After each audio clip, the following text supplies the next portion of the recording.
Segunda de Corintios, capítulo 7, versos 9 y 10.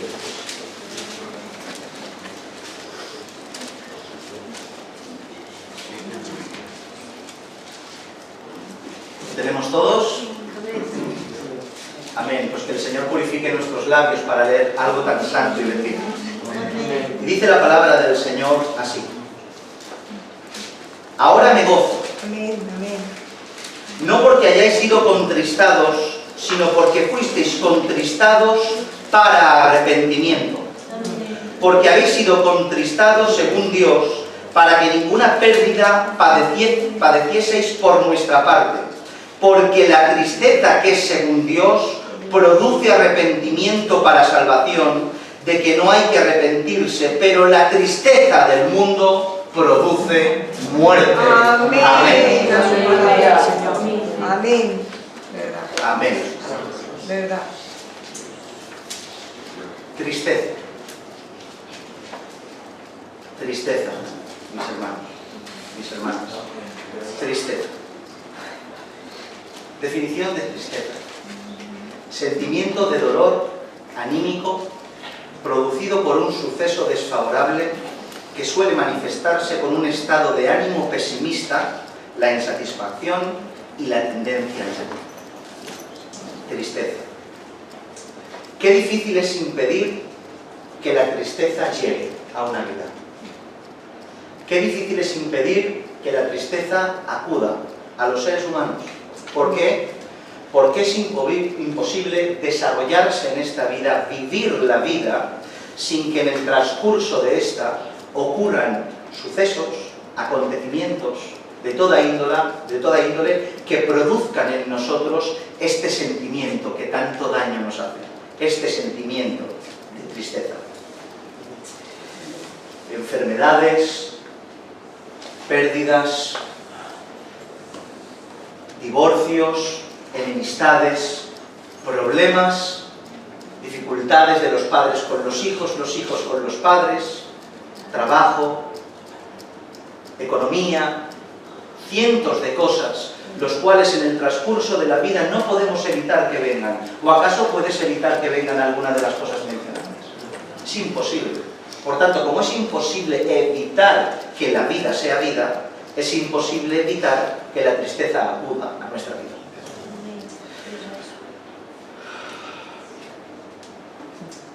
Créanme, mis hermanos, ni la persona más positiva, ni la persona más optimista del mundo puede evitar que algún día, que de vez en cuando, no tan a menudo posiblemente que una persona más pesimista, pero ni esa puede evitar de que la tristeza venga. Amén. La tristeza, como la mayoría de los sentimientos, es algo que va a llegar y que no vas a poder ocultar.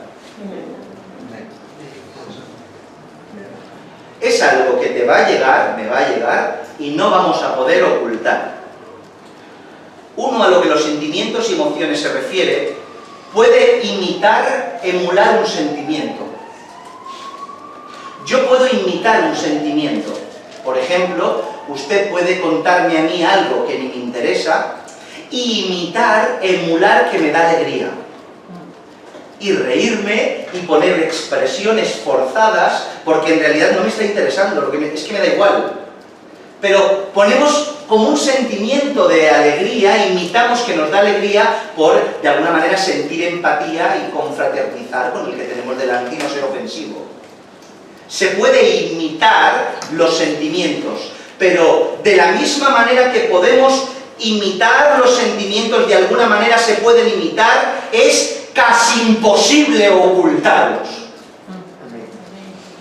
O sea, de la misma manera que puedo emular un sentimiento, por ejemplo, de alegría, es imposible ocultarte mi tristeza.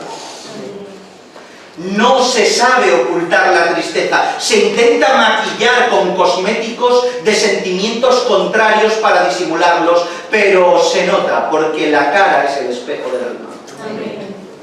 Se nota cuando estamos tristes, se nota cuando alguien está triste, por mucho que deseemos disimularlo, se nota en nuestra cara, se nota en el brillo de nuestros ojos, se nota en el ritmo de nuestras palabras, se nota en cuando te levantas y cuando te sientas de la silla. Conforme vas caminando puedes distinguir a una persona alegre y risueña a una persona triste y desfavorecida. Se nota. Es por eso mismo que sé, no solo por estadística que hemos hablado, sino porque se nota esa expresión, que en muchas ocasiones noto en hermanos y en hermanas, notamos entre nosotros que a veces hay gente que está triste. Y no lo podemos ocultar, no me lo pueden ocultar. Noto y notamos la tristeza en vuestras expresiones. Detrás de su sonrisa veo su pena. Detrás de su alegría y de su manera de intentar hablar con alegría veo su tristeza. Se ve, se nota. Y por eso quería hablar unos minutos al respecto de este sentimiento. Lo primero que te quiero decir, así de primeras, es que la tristeza es en un contexto, en su tiempo y en su espacio adecuado, no solo está permitida, sino que es algo bueno y necesario. Otra vez, shock ahora. Otra vez. Es algo permitido por Dios, bueno y necesario, la tristeza.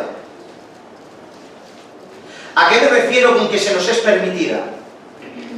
Porque, como ya les he dicho en ocasiones, vivimos, y hace un momento, momentos angustiosos los cuales provocan ese sentimiento. Pero quiero decirte algo, Dios te permite llorar. Amén. Amén. Dios te deja llorar. Te deja llorar el Señor. No tenemos un Dios severo que no entiende, que no experimenta, que no sabe. Dios sabe que en ocasiones tienes que llorar. Y no te dice, no, no llores, mantente firme, el cielo viene, o qué sé, no. El Señor te dice, llora, te dejo llorar. Por tanto, se nos es permitido llorar. Dice Eclesiastés capítulo 3, verso del 1 hacia adelante, pero leamos solo los primeros versos. Dice, todo tiene su tiempo y todo lo que se quiere debajo del cielo tiene su hora. Tiempo de nacer y tiempo para morir, tiempo de plantar, tiempo de arrancar lo plantado, tiempo de matar y tiempo de curar, tiempo de destruir y tiempo de vivificar, tiempo de llorar y tiempo de reír. Porque hay tiempo para llorar. Miren, mis hermanos, si alguien no tenía tiempo de nada por su ministerio era Jesús. Y se tomó un tiempo para llorar enfrente de la tumba de su amigo. Y no tenía tiempo, predicar, sanar, echar fuera demonios, instruir a sus discípulos, ir a morir en la cruz, pero tenía tiempo para ponerse delante de la tumba de Lázaro y decir, Jesús lloró. ¿Y por qué lloró? Porque su amigo había muerto. Porque está permitido llorar, aleluya. Amén. Está permitido llorar, se nos permite llorar. Amén.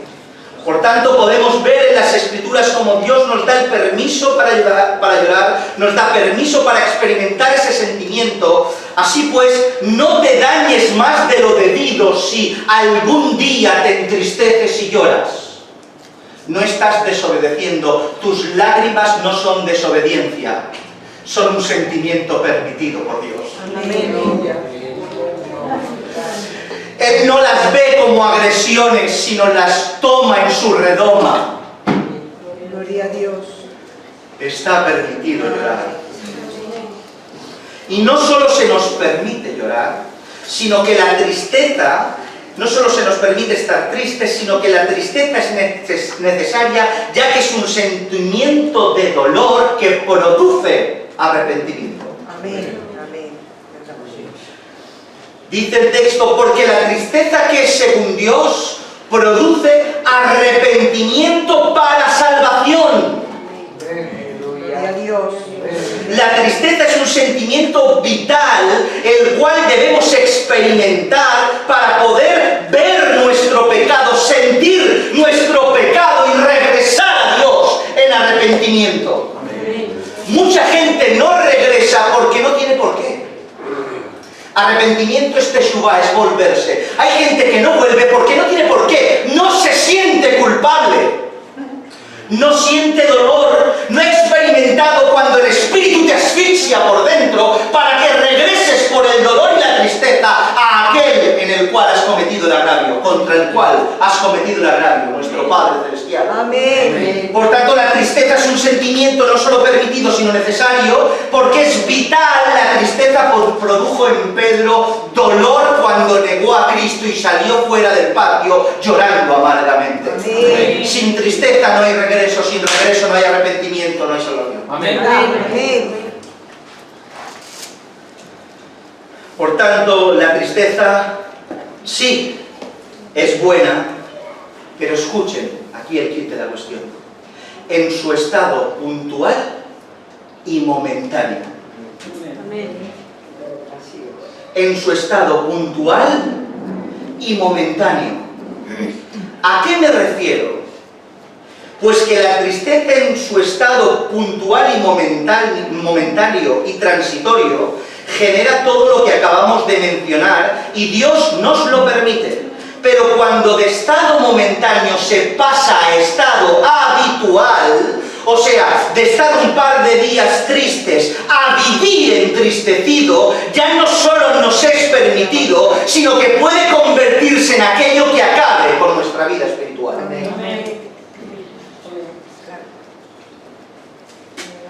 En su contexto, tiempo y momento adecuados, una gran maravilla, desubicado y de forma permanente, una auténtica ruina. Si se dan cuenta, en nuestro texto de referencia, Pablo hace una gran diferencia entre la tristeza de Dios y la tristeza del mundo. ¿Qué cosas, Entre una tristeza que genera Dios por su Espíritu en ti y una tristeza que genera el pecado, la concupiscencia, Satanás y el mundo en ti. Por un lado expresa, ahora me gozo no porque hayáis sido contristados, o sea, hace una diferencia entre el contristado, el estar triste por ti, por el mundo, al sentimiento de tristeza que genera Dios en los corazones para arrepentimiento y por ende para salvación. Marca la diferencia extrema entre ambas tristezas. Una te salva, la otra te condena. Una te lleva a arrepentimiento y a salvación y la otra dice que a muerte. Los estados emocionales son necesarios, pero deben medirse y gestionarse, ya que siendo algo bueno y maravilloso se puede transformar en ruina, y me reitero en eso. Gestionar lo que Dios te da. Aprender a utilizar lo que Dios te da conforme Dios te demanda que lo hagas. Un padre, si le da un hacha a un adolescente para que corte un árbol, para que tiene que coger el hacha y cortar el árbol, si la utiliza para otra cosa, se va a hacer daño. Porque lo que nos da Dios es bueno siempre y cuando lo utilicemos legítimamente. Y la legitimidad de aquello que usamos tiene que ver con obedecer a aquello que Dios nos da, conforme Dios dictamina que lo desarrollemos. ¿Entendéis esto?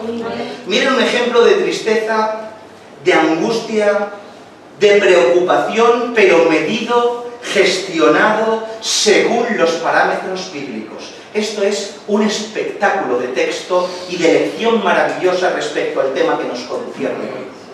Dice segunda de Samuel, capítulo 12, verso 15 en adelante, yo se lo leo muy despacio.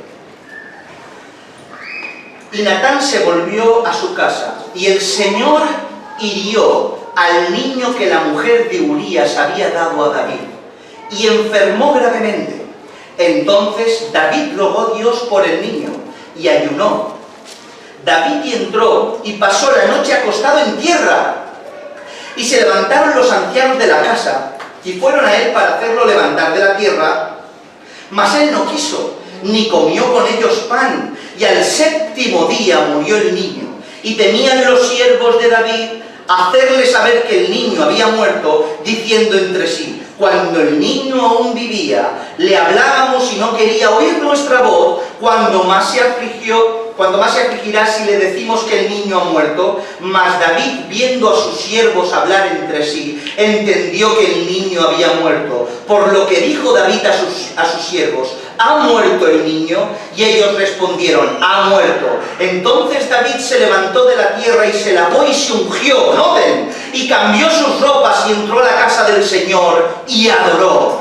Después vino a su casa y pidió que le pusieran pan y comió. Y le dijeron sus siervos: ¿qué es esto que has hecho por el niño? Viviendo aún, ayunabas y llorabas, y muerto él, te levantaste y comiste pan. Y él respondió: viviendo aún el niño, yo ayunaba, lloraba, diciendo: ¿quién sabe si Dios tendrá compasión de mí, vivirá el niño? Mas ahora que ha muerto, ¿para qué he de ayunar? ¿Podré yo hacerle volver? Yo voy a él, mas él no volverá a mí. Aleluya. Gloria a Dios. Gloria a Dios. Santo eres. Podemos ver en estos versos a un hombre de Dios afligido, entristecido, roto porque su hijo enfermó y murió, pero gestionando la tristeza de una manera consecuente y bíblica, asumiendo la voluntad de Dios y no dejando que la tristeza se apodere de su voluntad. Amén.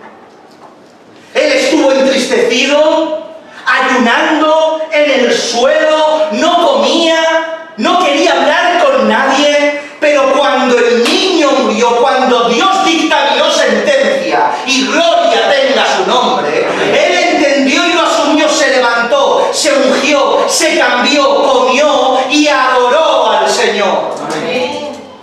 ¿Ustedes creen que dejó de tener tristeza David cuando se ayunó, comió y se fue? La tristeza la tenía aún, pero gestionada por la obediencia. Aleluya. Amén. Tristeza gestionada por la obediencia es la tristeza permitida que te salva. Amén, Señor. Pero hoy no ocurre esto. Hoy no ocurre esto, sino que la tristeza cuando llega, llega para quedarse. Llega para quedarse. Nos apoderamos de ese sentimiento como si fuera una gran posesión. No lo usamos de la manera correcta y bíblica y lo hacemos constante, lo hacemos no transitoria y puntual para salvación, sino constante y permanente para muerte. Hacemos de la tristeza nuestro diario vivir, hasta acomodarnos a tal grado que ya no sabemos estar de otra manera. Hay gente que se ha acomodado a tal grado en medio de la tristeza que incluso forma parte tanto de su vida que utiliza la tristeza como un estado de espiritualidad extrema. Estoy tan sumamente triste por mi situación y etcétera, es que ahora hablaremos, que utilizo ese sentimiento y lo maquillo de espiritualidad y cercanía. Y ando con la cabeza inclinada, haciendo creer que lo que soy es una persona en constante comunión con Dios, alejada del pecado y de la santidad. ¿Pero qué va? Lo que estás es triste y alejada de Dios. Triste y alejado de Dios. Otros utilizan la tristeza como único medio para relacionarse. Y caminan, viven, andan, hablan, porque la tristeza forma tanto parte de su vida que es el único medio para relacionarse con los demás, siendo el objeto triste de la lástima y que los demás atiendan a tu desdicha. Por tanto, utilizas la tristeza como el único recurso para relacionarte con los demás. Fíjense a qué grados la tristeza viene a formar parte de nuestra vida en ocasiones, mis hermanos y mis hermanas.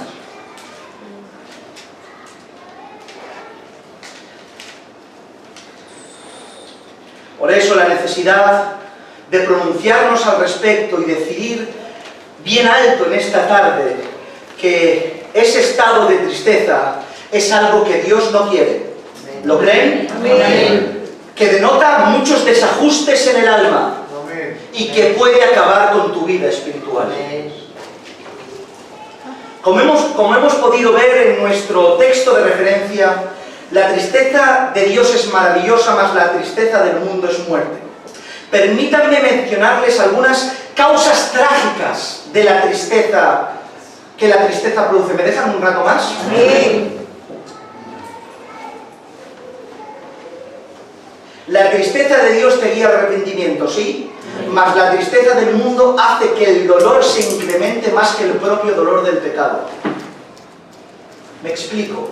Cuando uno peca, el sentimiento de tristeza produce en ti un dolor desgarrador que lo que te hace es que te vuelvas a Dios en arrepentimiento, en súplica, en rectificación, en arreglar lo que has hecho.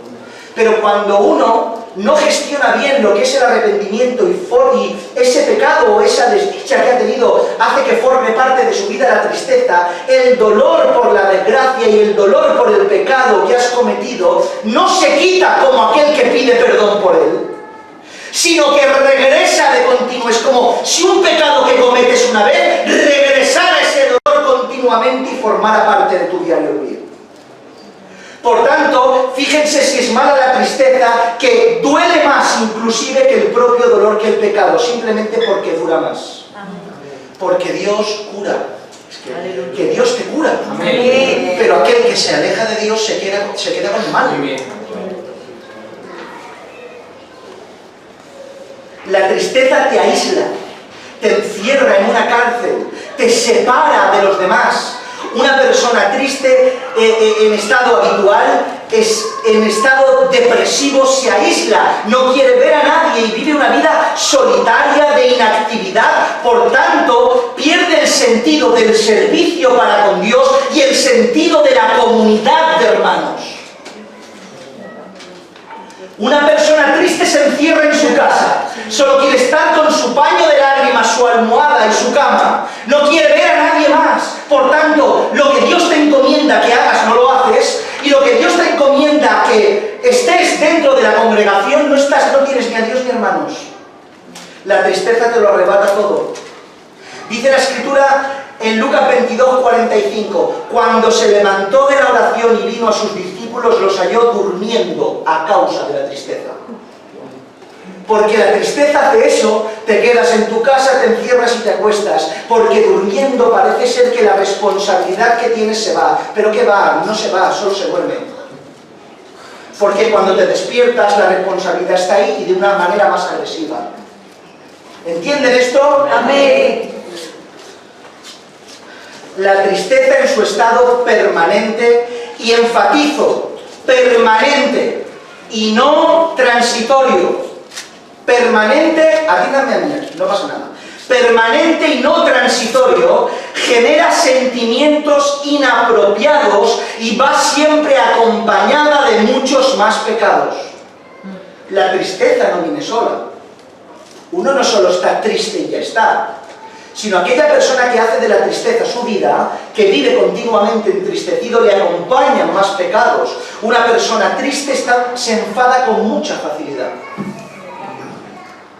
Una persona que hace de la tristeza un estado depresivo de continuo, se enfada con mucha facilidad. Una persona triste siempre, casi siempre está de mal humor. Una persona triste engendra sentimientos adversos hacia los demás. Una persona triste de forma permanente despierta sentimientos adversos y sentimientos egoístas, egocéntricos, esperando que todos los demás hagan mucho por él y que él no haga nadie por nada.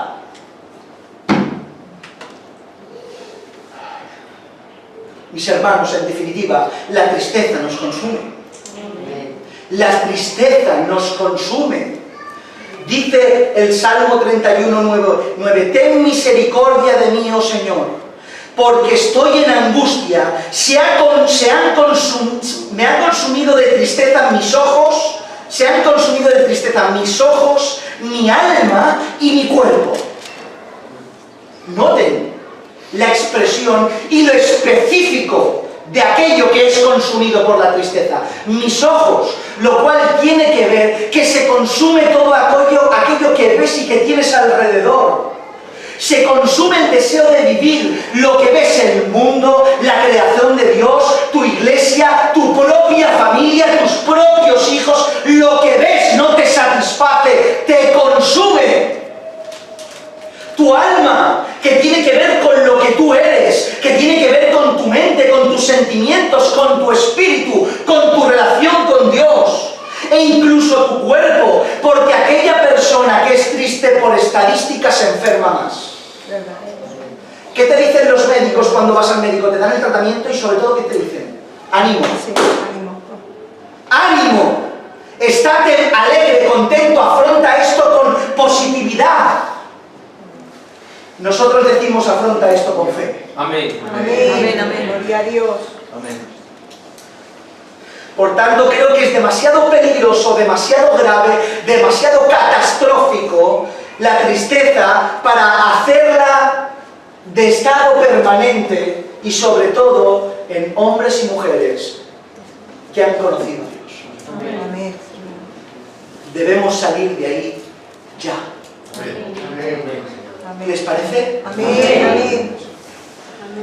Para evitar dicho estado debemos identificar qué es aquello que lo provoca.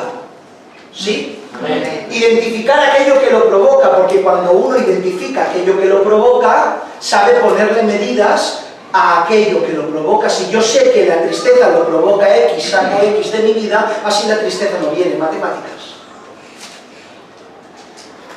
Aunque probablemente haya mucho que hablar al respecto, yo no tengo capacidad, voy a mencionar las dos causantes más comunes que provocan el sentimiento permanente de tristeza.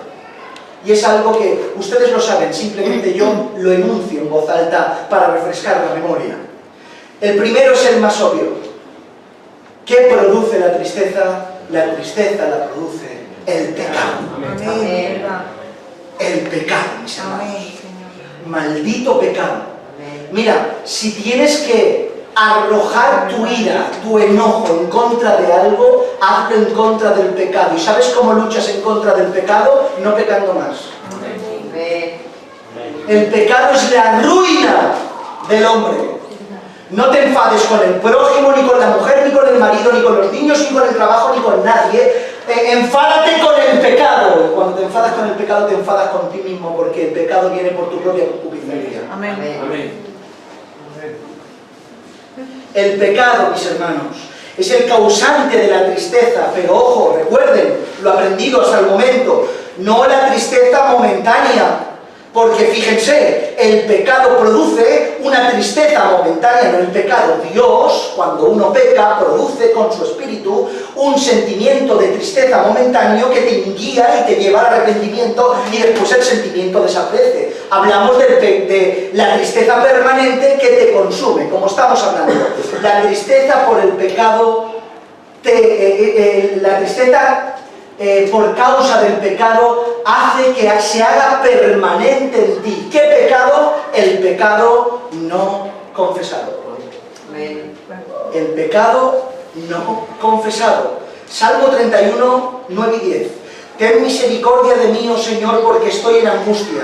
Se ha consumido de tristeza mis ojos, mi alma, también mi cuerpo. Lo acabamos de leer, ya dice. Porque mi vida se va gastando de dolor y mis años de suspirar se agotan mis fuerzas a causa de mi iniquidad y mis huesos se han consumido. El pecado. Proverbios 28, 13. El que encubre sus pecados no prosperará, mas el que lo confiese y se aparta alcanzará misericordia. Amén. Salmo 32, del 3 al 5 dice: mientras callé, noten que no es el pecado que se confiesa, sino el que se oculta. Mientras callé, se envejecieron mis huesos en mi gemir todo el día, porque de día y de noche se agravó sobre mí tu mano, se volvió mi verdor en sequedad de verano. Noten lo que hace el pecado no confesado. Ahora, el pecado confesado dice: mi pecado te declaré, aleluya, y no encubrí mi iniquidad. Dije: confesaré mis transgresiones al Señor, y tú perdonaste la maldad de mi pecado. Amén. Gloria a Dios. Mis hermanos, a veces estamos tristes y no salimos de ese lugar solo por el hecho de pecados ocultos que no han sido confesados, que no han sido rectificados, que no han sido abandonados. Si somos cristianos, no podemos pretender caminar el camino angosto con un pecado cogido de la mano. No cabes tú con el pecado, o tú o nada.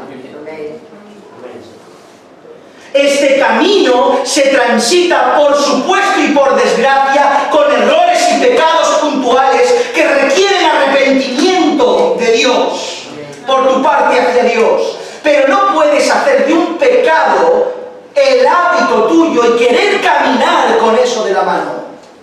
Es imposible. Por eso esos pecados ocultos que ni se han confesado, que ni se han proclamado delante de Dios, que ni se han rectificado ni abandonado, producen tristeza en el corazón de las personas, envejecen sus huesos y los míos, Iglesia del Señor. En ocasiones son pecados lejanos, que quedaron en el olvido porque hace muchos años, y lo que uno simplemente pues que los deja ahí, pero simplemente tienes que hacer memoria. Hacer memoria. Piensa qué hiciste mal. Lo malo no va con Dios, lo malo tiene que rectificarse, pedir perdón por ello. Tenemos que hacer introspección. Y si resulta que yo me acuerdo que he hecho algo malo y he hecho daño a alguien, y he hecho algo que no he arreglado, tengo el deber y la responsabilidad de poner orden a aquello que he hecho. Perdonad para ser perdonados. Amén. Podéis entender que esto es muy serio y muy grave. Gloria al Señor. Podemos estar aquí toda la vida en el culto e irnos al infierno. Amén. Porque no se trata de asistir a una iglesia, sino el verdadero arrepentimiento. Amén. Y la tristeza por pecados ocultos que ni nos acordamos viene generada por eso mismo, por cosas del pasado que no hemos rectificado en la medida y la circunstancia que se pueda, por supuesto. Vivimos en un tiempo donde los pecados que consideramos pequeños pasan inadvertidos y no los tenemos en cuenta, pero Dios sí. Hay cosas que hacemos a diario que creemos que, bueno, no pasa nada. Pero ¿quién eres tú para poner el criterio de lo que es bueno y lo que es malo? ¿Quién soy yo para definir qué es bueno, qué es grande y qué es pequeño? Dios define lo que es pecado, por tanto, mi criterio no sirve para nada. Tendré que analizar mi vida en base a lo que está escrito. Amén. Por tanto, lo que para ti es pequeño quizás sea lo que te busque la ruina. Lo que para mí es pequeño quizá es lo que me haga vivir completamente entristecido y no se me vaya la tristeza de mi cuerpo. Porque practico a diario algo que a mi criterio se puede. Pero tu criterio no vale. Amén. Solo el criterio de Dios. Amén.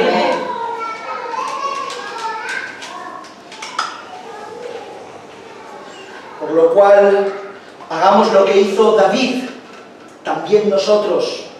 Mi pecado te declararé. Aleluya. Amén. Y no encubrí mi iniquidad. Me da igual los hombres lo que yo delante de ti. Señor, he hecho esto. Perdóname y arréglame. Amén. Porque no hay pecado suficientemente enorme que Dios no lo perdone. Amén.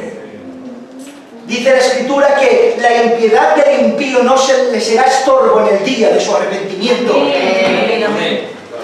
Por tanto, no hay gravedad, su gracia sobreabunda sobre el pecado. Amén.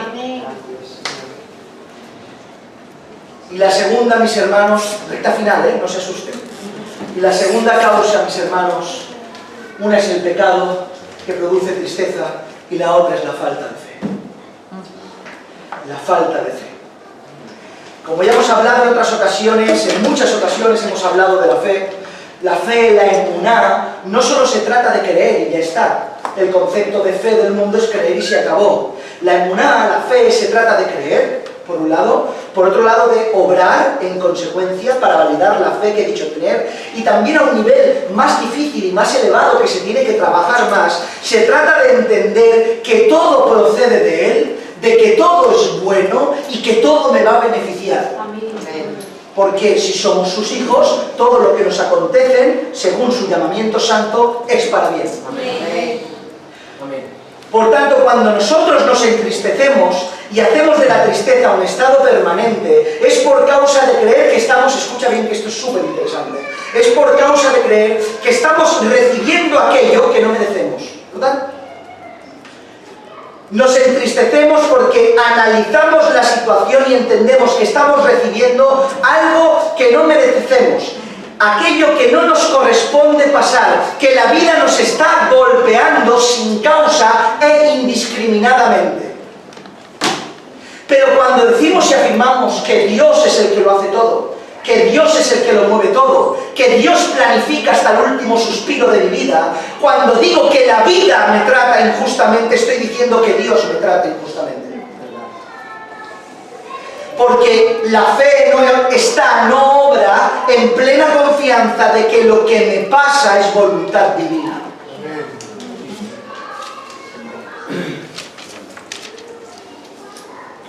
Por tanto, estamos diciendo que Dios nos está dando un trato inmerecido y que está siendo injusto con nosotros. Permítanme un ejemplo muy esclarecedor que escuché el otro día al respecto. Imaginen que alguien los encuentra por la calle y les da 10.000 euros. Con la que está cayendo vendrían... Imaginan que alguien viene por la calle y les da 10.000 euros. Hola, no, 10.000 euros. ¿Cómo te sentirías? ¿Cómo se sentiría? ¿Alegre? ¿Contento? ¿Por qué? Porque es algo que no esperabas. Porque es algo que tú no invertiste ni tiempo ni esfuerzo para recibir esa recompensa. Tú no le prestaste, no conoces ni a la persona que te ha dado, pero te han dado 10.000 euros y te sientes contento porque has entendido que has recibido algo que no te merecías. Y lo recibes y te da alegría. Pero ¿y si el que te da 10.000 euros es alguien que te debe 20.000? Y que vas detrás de él durante años para que te pague. ¿Te alegras? No te alegras. Pero si te ha dado la misma cantidad ya no te alegras. ¿Por qué? Porque entiendes que lo que te da no va en correspondencia a lo que te mereces porque te debe 20.000. Coges 10.000 y no te alegras, te entristeces porque lo que recibes bajo tu análisis no es lo que mereces y lo que es tuyo, lo que te pertenece. Por tanto, de la misma manera que en el otro caso te alegras, ahora te entristeces.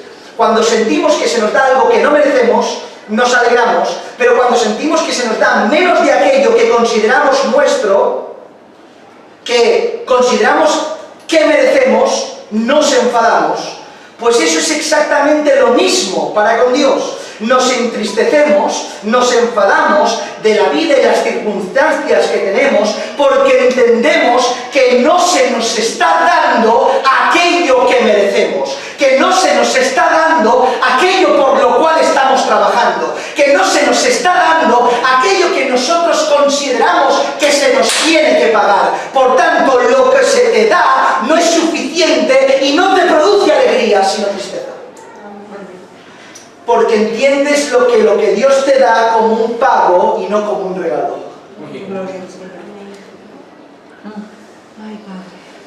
Pero si en realidad tenemos verdadera emuná, verdadera fe, y entendemos que no merecemos nada, y todo lo que recibimos es por su pura gracia, entenderemos que todo lo que Dios te da es para estar alegre. Amén. Amén. Por tanto, si tú no te mereces nada y hoy estamos aquí respirando, tenemos que sentirnos alegres porque recibimos de gracia. Amén. Porque no hay acto de bondad que mueva el corazón de Dios, sino su pura gracia y misericordia. Dios no actúa porque tú haces, Dios actúa porque ama. Amén. Dios no dio porque te lo merecías, de tal manera que recompensó, no, de tal manera amó. Amén. Gloria a Dios. De tal manera amó Dios al mundo. Sí, Señor. Por tanto, la falta de fe es un factor indispensable para que la tristeza no acuda. Amén. Pecado, arrepentimiento, fe para que la tristeza no acuda. Amén. ¿Y cómo distingo la tristeza puntual de la permanente? Podríais decir, pastor, ¿y cómo lo hago? ¿Cuándo sé cuando algo es puntual, cuando es la tristeza de Dios y la tristeza del mundo? Seguro que hay mucho de qué hablar, pero otra vez, lo simple, es lo que puedo compartir con ustedes. Lo primero es lo obvio, el tiempo. Es obvio. ¿Cómo distinguir si algo es permanente y puntual? Precisamente por eso, si es permanente. Por tanto, si tú tienes un día puntual de tristeza, 2 o 3, pues vale. Pero si resulta que tu tristeza forma parte, vives completamente entristecido, tienes que entender que esa tristeza de continuo no es la tristeza que Dios demanda, genera y es buena para salvación, sino la tristeza que produce pecado para muerte. Y el segundo distintivo es recordar por qué estás triste. La tristeza puntual tiene algo que le acompaña, memoria. La tristeza puntual del momento tiene memoria. Y es muy difícil que en un caso de tristeza puntual uno no se acuerde por qué se entristeció. ¿Por qué estás triste? Porque me pasó esto. ¿Por qué estás triste? Porque hace 3 días pasó esto. ¿Te acuerdas? Pero hay algo que es espeluznante y da miedo. La tristeza permanente, la que es de continuo, que forma parte de tu vida, cuando una persona verdaderamente reflexiona y no dice lo primero que le viene a la memoria del por qué está triste, y reflexiona, no se acuerda por qué está triste. Aleluya, ¿verdad? No se acuerda, no lo sabe. Mira para atrás y si verdaderamente hace introspección dice, ¿pero por qué estoy triste? ¿Qué me han hecho? No me han hecho nada. ¿Qué ha pasado? Hace 25, 30, ¿qué me pasa? Por tanto, cuando uno no sabe distinguir y su tristeza no tiene memoria, no es la tristeza que produce arrepentimiento, sino la tristeza del mundo que es para muerte. Señor, por favor, líbranos. Continuidad permanente y memoria para distinguir la tristeza. Por tanto, esos son 2 distintivos útiles, mis hermanos. Y terminamos ya. Tenemos motivos por los cuales estar alegres. Amén. Amén. Y lo digo a boca llena sabiendo que hay lutos fuertes aquí dentro. ¿Verdad, Señor? Entendiendo que hay gente que ha sufrido pérdida y lloramos con los que lloran. Amén. Amén. Entendiendo que hay gente que lo está pasando mal. Pero a boca llena te digo que son más grandes las glorias de Dios que cualquier dolor que pueda haber. Aleluya. Amén. Pues tengo por cierto que las aflicciones del tiempo presente no son comparables a la gloria venidera que en nosotros ha de manifestarse. Santo eres tú, Señor. ¿Tienes motivos de alegría? Amén. Mateo 5:12, gozaos y alegraos porque vuestro galardón es grande en los cielos. Aleluya. Primera de Tesalonicenses 5:16, estad siempre gozosos. Amén. Filipenses 4:4, regocijaos en el Señor siempre. Otra vez digo, regocijaos. Amén.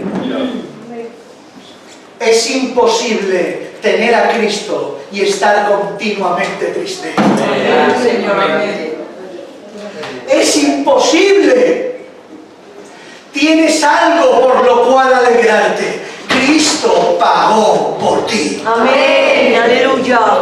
Cristo murió por ti. Amén. Cristo se clavó en una cruz por ti para redimirte. Amén. Por tanto, Iglesia del Señor, hoy puede ser un día nuevo para ti. Amén. Hoy puedes pasar de tristeza permanente a transitoria que genere arrepentimiento, que el Señor te perdone de tus pecados y volver a sonreír. Amén. Hoy el Señor puede cambiar todos tus lamentos en baile. Amén. Hoy el Señor puede cambiar tus agonías en aire. Hoy el Señor puede hacerte, darte esa felicidad que tanto buscas. No busques la felicidad en nada, no la vas a encontrar. Solo Cristo es la respuesta. Amén. Solo Él es la solución. Por tanto, alégrate en este día, casa de David, porque tu galardón es grande. Arrepiéntete, cree en el Evangelio y vuélvete a tu Dios. Un Dios que extiende su mano de misericordia hoy y para siempre, en el nombre de Jesús. Amén.